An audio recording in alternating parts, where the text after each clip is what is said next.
বন্ধুরা, চলে এলাম নতুন একটা রেসিপি নিয়ে।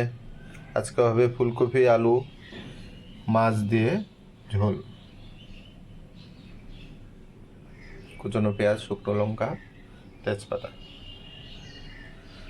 কড়াই বসিয়ে দিয়েছি, গরম হয়ে গেছে। তার মধ্যে দিয়ে দেবো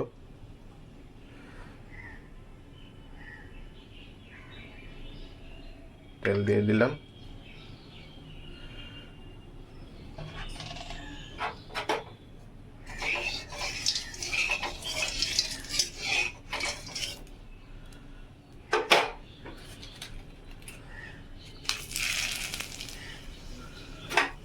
শুকনো লঙ্কা, তেজপাতা দিয়ে দিলাম। তারপর একটা জিনিস দেবো, এটা হলো অল্প একটু পাঁচফোড়ন দিয়ে দেবো। এটাতে যে একটা ফ্লেভার আসে সেটা কিন্তু দারুণ। এটা দিয়ে এবার দিয়ে দেবো পেঁয়াজগুলো।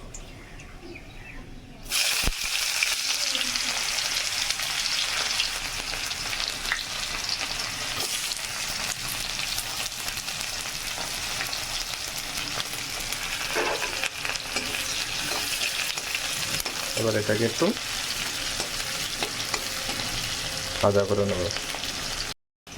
দেখুন একটু ভাজা হয়ে গেছে। এবার তার মধ্যে দিয়ে দেব ফুলকপি আলুগুলো।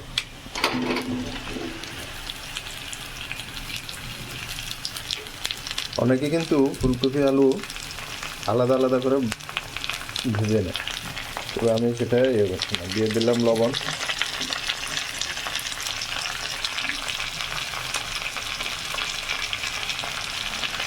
হলুদ,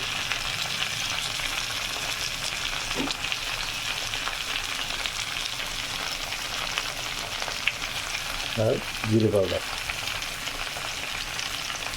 জিরে গুঁড়ো দিয়ে দিলাম।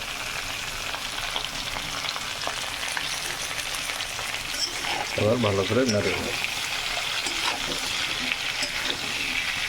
আমি আলাদা আলাদা ভাজিনি, আমি একবারে তেল ইউজ করি। আলাদা আলাদা ভাজতে গেলে আবার সেই তেল।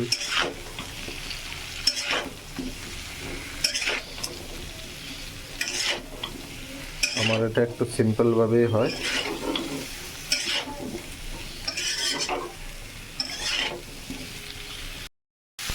বন্ধুরা দেখুন, সুন্দর একদম ভাজা হয়ে গেছে। এই দেখুন কালারটা একদম পুরো চেঞ্জ হয়ে গেছে। এবার তার মধ্যে জল ঢেলে দেব।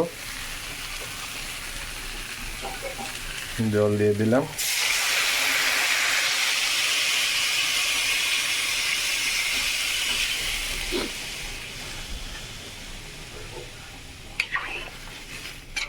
এবার নাড়িয়ে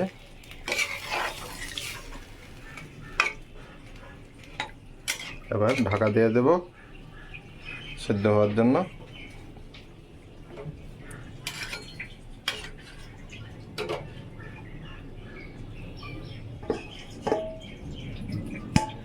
ঢাকা দিয়ে দিলাম।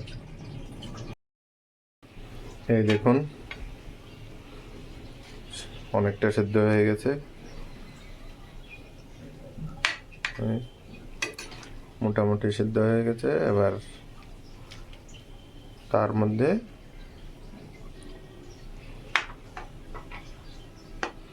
দিয়ে দেবো এবার মাছগুলো। এবার তার মধ্যে দিয়ে দেবো।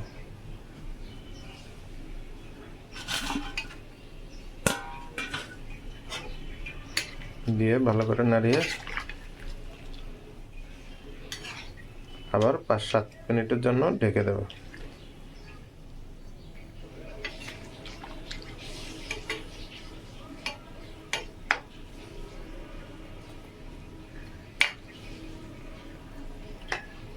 একদম পুরোপুরি সেদ্ধ হয়ে গেলে তারপর নামিয়ে নেব। এখন অনেক অর্ধেক হয়ে গেছে, আর একটু বাকি। 5-7 মিনিট দিলে হয়ে যাবে।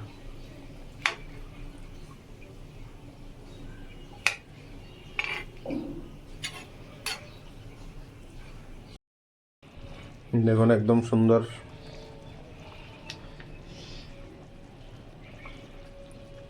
একদম ভালো করে সেদ্ধ হয়ে গেছে।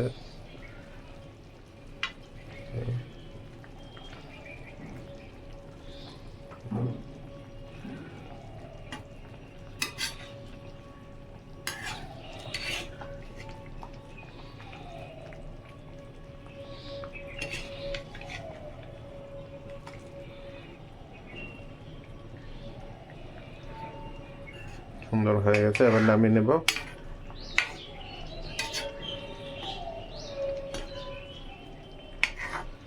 চলো বন্ধুরা, দেখা হচ্ছে আবার পরের রেসিপি নিয়ে।